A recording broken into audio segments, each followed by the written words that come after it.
Good evening, Bishop Curry, and good evening to all our church guests who are here. My name is Father Andrew Kellner. I serve as the chaplain here at St. James School, and we have four of our students here with us tonight who have some questions for you. And we're going to start with some introductions, and we're going to start with Bryn at the very end down here. Hi, I'm Bryn Smith. I'm a proud student of St. James School. I'm in the 6th grade, and one interesting fact about St. James is that we have 4 different houses: Patientia, Industria, Benevolentia, and Humilitas. Oh. Hi, my name is London. I'm in the 7th grade, and something interesting about St. James School is that the church is actually turning 175 years old today. Well, Oh, wow. This year. Hi, my name is Deshaun Smith, and one interesting fact about St. James is that we have all lady chickens, no men's. Hello, my name is Randy Brown, and in 7th grade. One interesting fact about St. James is that we have a basketball team and we were champions in the church league 2 years ago. Oh, wow. excellent. So, Bishop Curry, we want to get started and ask you some questions first about your childhood, if that's all right. And so Sure. we're going to start with Bryn again, and she's got a question about your family, actually. Uh-huh. Bishop Curry, was your family religious? Yes. Uh-huh. Yeah.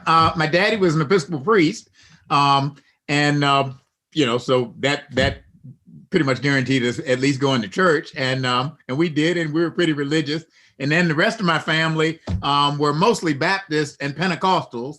My grandma, who kind of moved in when I got to about middle school, grandma was a dyed-in-the-wool Rock Rib, North Carolina Baptist. I was surrounded by a lot of religious folk. They were everywhere.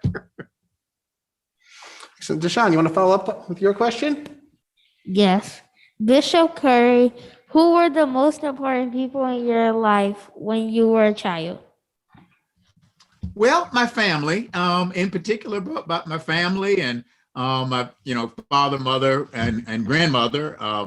They, and then of course my sister, but I was really surrounded by a lovely family, and they really were important in my whole life. And then you mentioned Miss Lenny in the 5th grade. I just loved Miss Lenny. She was just, I don't know why. I just loved her, loved 5th grade. I didn't particularly like fractions, but she helped me to learn to like them. And I was in 5th grade in 1963. I remember that. It was in 1963. And so she was an influence on me, and she probably didn't even know it, I suspect, way back when I was in 5th grade. And I'm 67 years old now. That was a long time ago. Excellent. Randy, you want to follow up with your question? Bishop Curry, I'm an acolyte at St. James. What was your first leadership in the church? Well, I was an acolyte when I was your age. I guess it probably would have been, you had to be an acolyte long enough to kind of get what I think they call in Congress seniority, so that you sort of over time, became different stages. And once I was in charge of the younger acolytes, now that I think about it, I guess that was my very first kind of leadership experience in the church, or probably in life, now that I think about it. Excellent. London. Bishop Curry, if you could go back in time and give your 12-year-old self some advice, what would you give? Whoa. You know what? Don't forget to dream.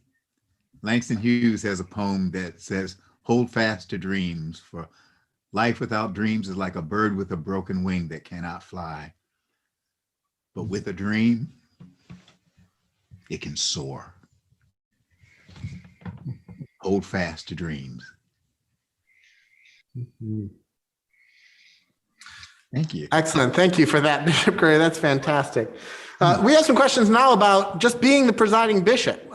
We pray for you all the time when we have mass, Michael, our presiding bishop, but we don't necessarily, sometimes we pronounce it wrong. We have, presiding is a little bit of a hard word for the 4th graders, but we get there in the end. Deshaun, you want to ask your question first? Yes. Bishop Curry, what does a presiding bishop do? That's a very good question. Well, the one thing that presiding bishop do is I get to, well, before COVID, travel around the country and actually around parts of the world, and I go and make other bishops. That's probably my first thing that I do. And I remember being in Philadelphia some years ago when all of us came together and we ordained and consecrated Bishop Daniel Gutierrez, your bishop, as a bishop. And that's one of the things that I do. I travel around and make bishops. In fact, before the pandemic started, I had gone to Taiwan to go and ordain the new bishop there, and Bishop Chong, and came back to the United States and then left and went to Cuba because we welcomed the Episcopal Diocese of Cuba back into the Episcopal Church. And then I came back home the beginning of March and was getting ready to go to the House of Bishops meeting. Bishop Daniel would have been there and all of us would have been there. And then the pandemic set in.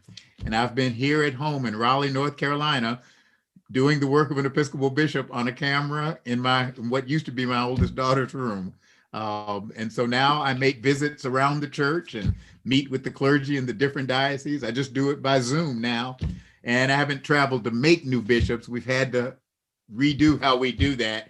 And we had the local bishops do that at socially distanced with their mask on, without a big congregation there, just the required number of witnesses. And then the congregation is all on Zoom and everybody watches it. So I go to all of those. I've gone and sat in the congregation and watched and met with the clergy, but that's what the presiding bishop does. I used to say I get on airplanes pretty much every day. Well, that's a great segue into Randy's question for you, Bishop. Bishop Curry, how many churches have you visited as presiding bishop? Oh gosh. To be honest, I don't know the answer to that.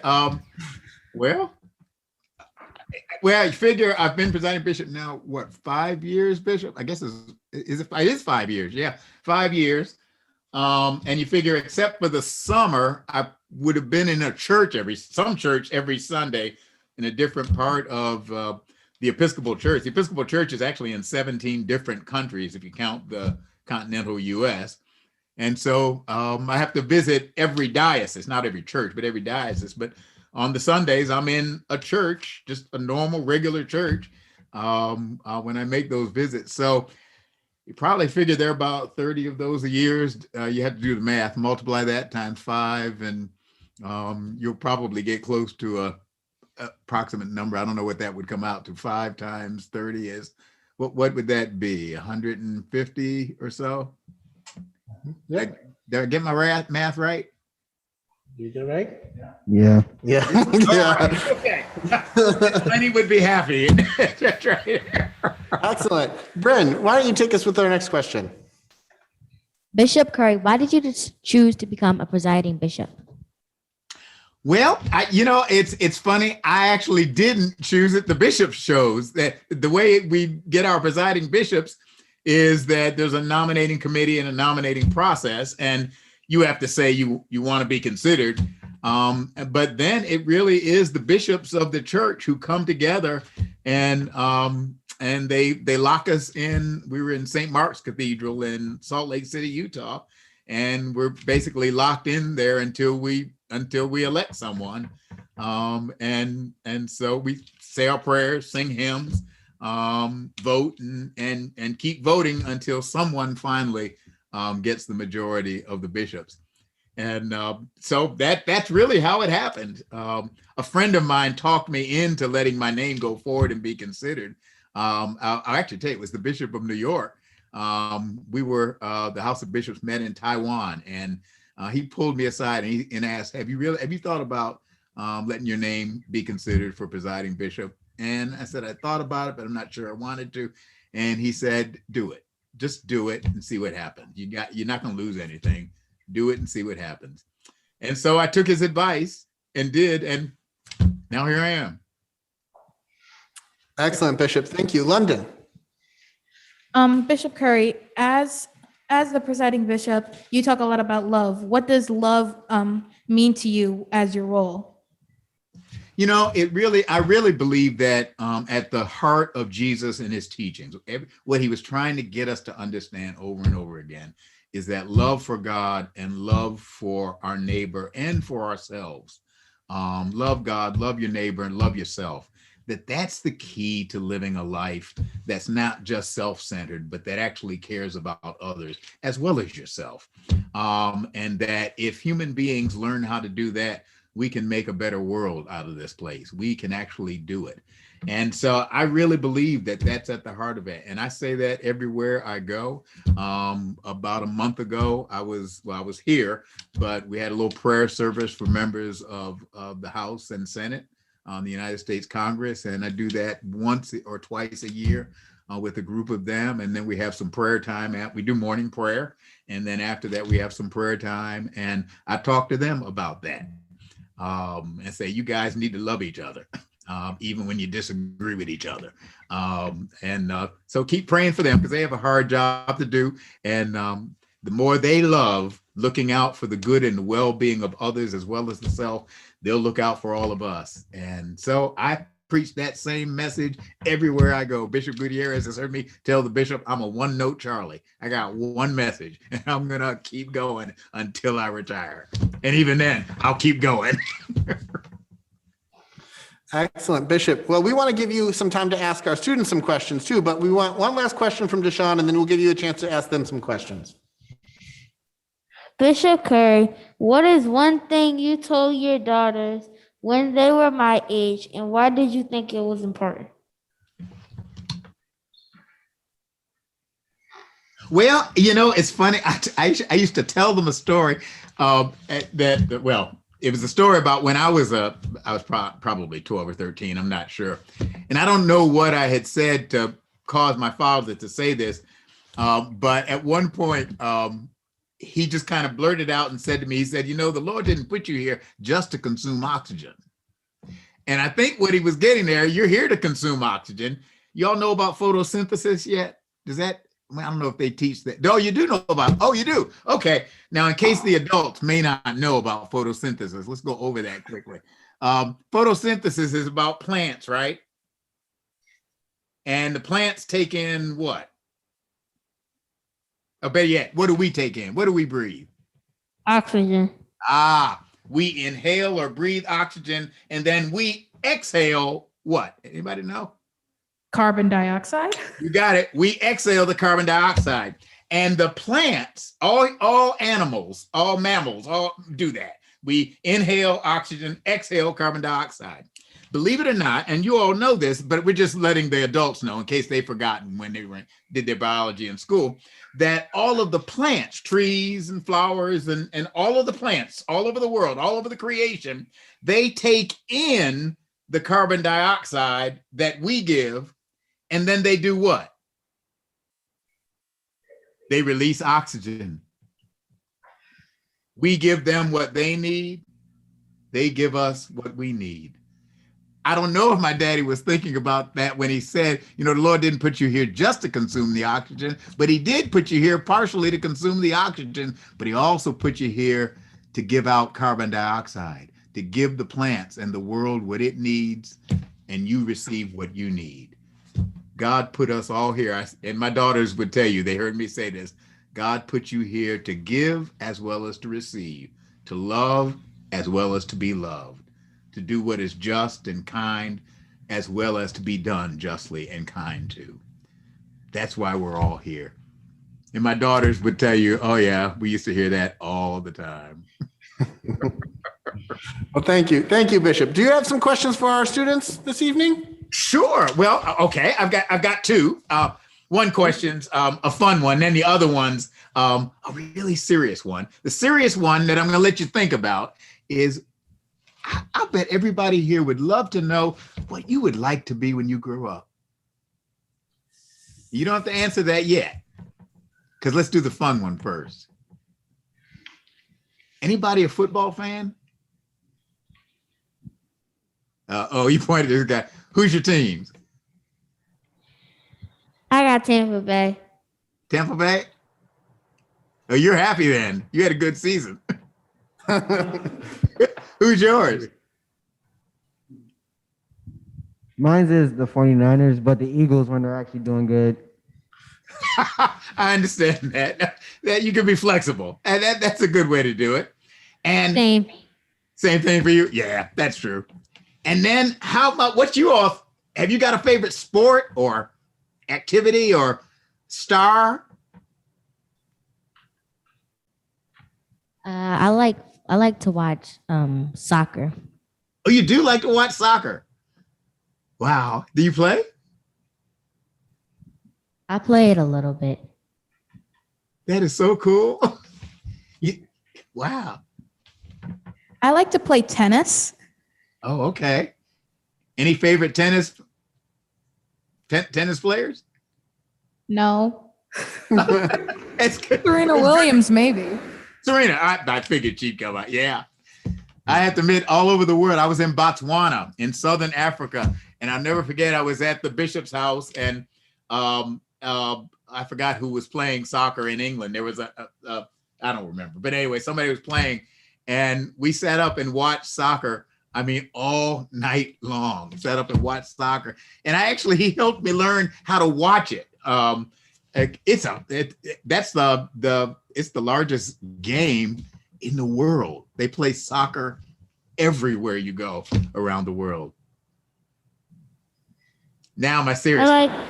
Oh, go ahead. Yeah. I was gonna say I like watching WWE.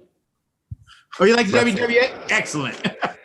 That's right. But is that the World Wrestling Association? No, World Wrestling Entertainment. Oh, okay. Oh, that's good. You're the wrestler, I think, right? Mhm. Now I got the serious question. Yeah. Here's the serious. What would you like to be when you grow up? I really would like to be a wrestler because I've heard lots of documentaries and they inspired me. Like a lot of wrestlers, they inspire me to do what they do. I mean, it might be hard, but I might learn it a lot. Yeah, I already know some moves because I do some in my bed sometimes. You wrestle in your bed. That's good. Okay. All right. That's great. How about you other guys? I want to be a singer, a musician, and an actress. Wow. That's awesome. Wow. You go for it. I don't really know what I want to be, but one thing that I've thought of is being a basketball player. Oh yeah. Okay. All right. Go for it. Go for it. When I grow up, I think I might want to be a marine biologist because I like studying mammals that live in the water, and I've been interested since I was little. I'll be there. That's wonderful. Well, you dream. Don't give up the dream. And you'll do something, because if you dream, you're gonna do something. And you just do it. And just know, like you learn in this school, this remarkable school, God loves you and God put you here. And you do whatever you can and whatever you dream. And like all the partners for St. James School, you do your part to help this world be a little bit better than it was. God bless you guys.